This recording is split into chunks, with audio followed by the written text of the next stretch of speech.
es sorprendente porque lo estamos viviendo ya en tiempo real, o sea, somos protagonistas de esto, estamos viviéndolo nosotros.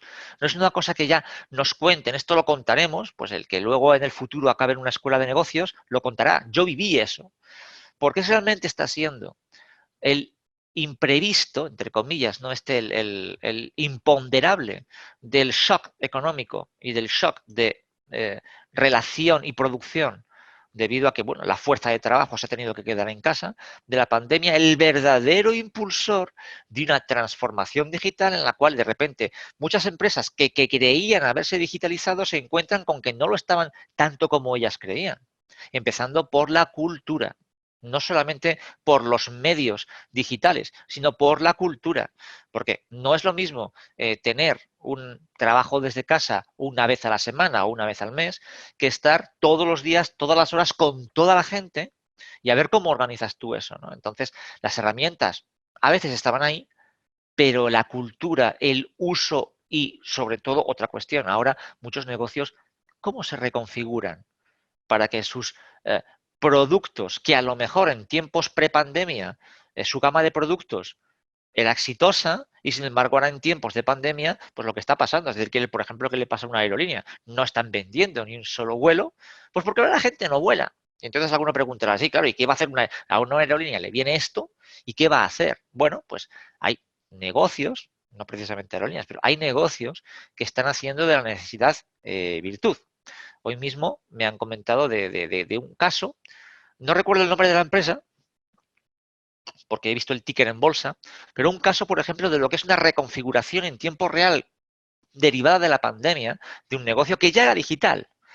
Y gracias a que era digital, es por lo que ha podido reconfigurarse. Este negocio lo que hacía era una plataforma, era una marketplace de gente que hacía artesanía. Artesanía en términos de pues alfarería, unos hacían alfarería, otros hacían bordados, otros hacían pintura.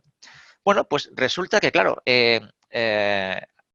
se pensaba que ahora mismo pues la gente no iba a intercambiar ese tipo de cosas, las prioridades eran otras, y que esta empresa pues ya, ¿qué iba a hacer con el marketplace? Pues resulta que ese marketplace, entre otros, ha sido el punto de encuentro de mucha gente que ha hecho arte, artesanía con las mascarillas estas que nos tenemos que poner en la cara para salir a la calle.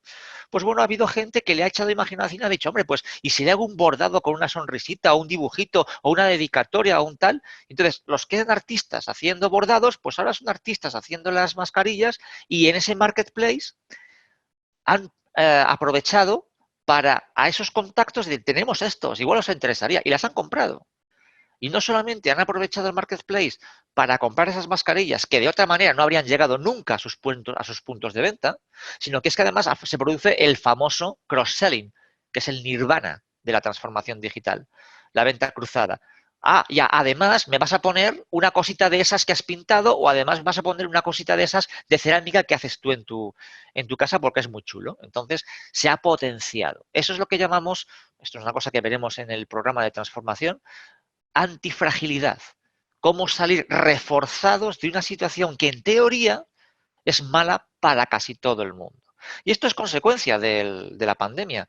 Muchas veces tienen que venir este tipo de disruptores no previstos para hacernos reaccionar. Es el empujón, el gran empujón. Esto es como, por ejemplo, pues cuando somos pequeños, quien más, quien menos, al principio está en una piscina no se tira. Pues a lo mejor resulta que te pegan el empujón y ya dices, ah, pues no era para tanto. Pero hasta que te tiras, y hay alguno que no se tira nunca y se queda fuera de la piscina. Pues te quedaste fuera. Y hay alguno que sin cabeza se tira sin darse cuenta que la piscina está vacía. Y entonces, pues ahí hay coscorrón. Entonces, no solamente se trata de dar un empujón, sino de saber hacia dónde nos lleva ese empujón. Entonces, es curioso que son estos tiempos los que están realmente eh, acelerando la verdadera transformación digital en los términos que hemos expresado antes. Crear verdaderas experiencias, puntos de encuentro, agilizar procesos y potenciar la gama de productos. ¿Qué ocurre? Cuando las empresas, y ya estamos hablando de grandes corporaciones, no están muy acopladas a sus sectores donde son monopolistas, y esto es una cosa que también suelo decir mucho, es que dicen que Darwin decía que el que se adapta al medio es el que sobrevive. No es así. El que sobrevive es el que se adapta a cambiar de medio. El que se adapta al medio está tan adaptado al medio que cuando el medio cambia, muere. Directamente se lo llevan por delante, porque se había adaptado tanto al medio que no es capaz de adaptarse a otro medio diferente. Luego, el que sobrevive realmente es el que ha entendido, y ahí viene el concepto de agilidad de negocio, el business agility, el que ha entendido que el hecho de lanzar un negocio ahora no puede ser como hace 30 años, acoplarte tanto, ganar tanta posición de mercado y especializar tanto a tu organización que en el momento en el que cambian las condiciones quedas fuera de combate. Y ahora no es como hace 30 años, porque ahora las barreras de entrada a los negocios son cada vez menores debido a la digitalización, los cambios se producen en mucho menos tiempo, más exponenciales. Cambio exponencial es aquel que se produce en menos tiempo con más impacto. Es decir, la relación impacto-tiempo se acelera, de ahí que sea cambio exponencial. Si las organizaciones están muy acopladas, como le ha pasado a muchas aerolíneas, tan acopladas incluso a lo que les ha pasado a las aerolíneas realmente, es una cosa que podemos debatir. A mí me gusta mucho debatir y en el programa de transformación podemos debatir distintos casos reales de lo que ha pasado en la vida real, de los temas que estamos hablando, ¿no? Entonces, la perspectiva de la aerolínea es que debido a que entraron los disruptores del low cost, hará cosa de 12, un poco más, 14, 15 años, creo un poco más, yo creo un poco más, casi 20, ¿no?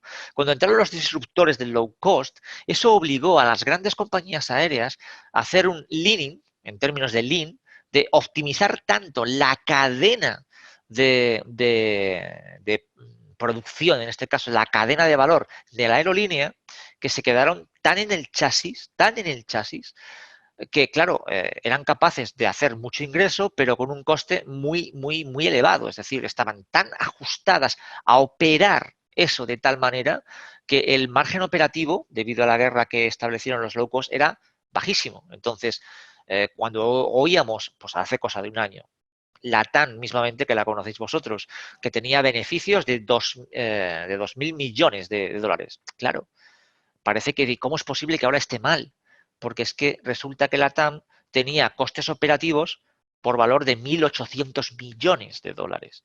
Con lo cual, al final, ¿qué ocurre? Si tu beneficio es de 2.000 millones de dólares y te quedas sin, si ese es el anual, ¿eh? Si tu beneficio es de 2.000 millones de dólares anuales, si te quedas 6 meses sin producir, pero sin embargo tus costes operativos son los mismos, porque habías ajustado tanto la cadena de producción al entorno que ahora no te puedes quitar de ella. No eres capaz de reconfigurar, no ya de reimaginar el negocio, que eso ya es otra cosa, ya sería, pero ya de reconfigurar, de decir, vale, muy bien, ¿y qué hago yo con mi flota? No hay nada más caro, no hay nada más caro que un avión parado. Porque no sé si sabéis que el mantenimiento de un avión parado es costosísimo. Lo primero, el avión tiene que estar en un sitio. Tienes que pagar por él. Cuando el avión está volando, no está pagando por estar en un sitio. Paga por el slot, pero es que además las compañías aéreas tienen que mantener los slots para no perderlos. Por lo tanto, están pagando aviones en tierra y slots en aire que no están utilizando. Entonces, pues bueno, es todo este tipo de cuestiones que significa cómo me relaciono con el entorno. Porque al fin y al cabo, y esto lo supo hacer O'Leary, el de Ryanair, lo que pasa es que creó también un entorno tan ajustado a la disrupción que él creó, que ahora al que le están disrumpiendo es a él. No es capaz de ajustarse a la nueva realidad. Pero él llegó, transformó la cadena de valor de una aerolínea. ¿Por qué tengo yo que aterrizar en Charles de Gaulle, París? Si puedo llevar a la gente a un aeropuerto que está en Bélgica y con un shuttle, son 120 kilómetros, les llevo a París. Por la mitad de coste o mucho menos. Entonces, es que alguien pensaría, nadie va a viajar a París pasando por Charleroi. Pues sí, porque en vez de pagar $1.200 por un billete de avión a París, pagabas 200 o 150 o 100. Y lo que fue, hizo una disrupción de mercado. Digital, pues también fue digital, porque hubo que crear las plataformas para poder anunciar y vender eso y hacer frente a una demanda creciente. Es decir, transformó la cadena de valor de la aerolínea y eso puso en jaque al mercado. Muchas no sobrevivieron. Las que sobrevivieron no salieron más fuertes de aquello. En todo caso, lograron resiliencia que no antifragilidad. Ahora que ha ocurrido, ha llegado el vendaval COVID, todos los aviones en tierra, ninguna compañía estaba preparada para esto, ninguna compañía había repensado, había reimaginado el negocio de manera que, ¿cómo soy yo capaz de reconfigurar mis relaciones con aquellos que me suponen un coste fijo. Slots aéreos, mantenimiento de aviones, hangares, etcétera, etcétera, etcétera. Entonces se encuentran ahora con que el único mecanismo que tiene, al menos aquí en España, son los expedientes de regulación que básicamente lo que hacen para poder pagarlos es asumir deuda, con lo cual impactan en la cuenta de resultados. Estoy poniendo el ejemplo de las aerolíneas porque es probablemente el ejemplo más claro de un impacto brutal, no previsto, en un negocio que no contaba con esto. ¿Y ahora qué hacemos? No somos capaces de reconfigurarnos en tiempo real. Otros negocios lo tienen más fácil.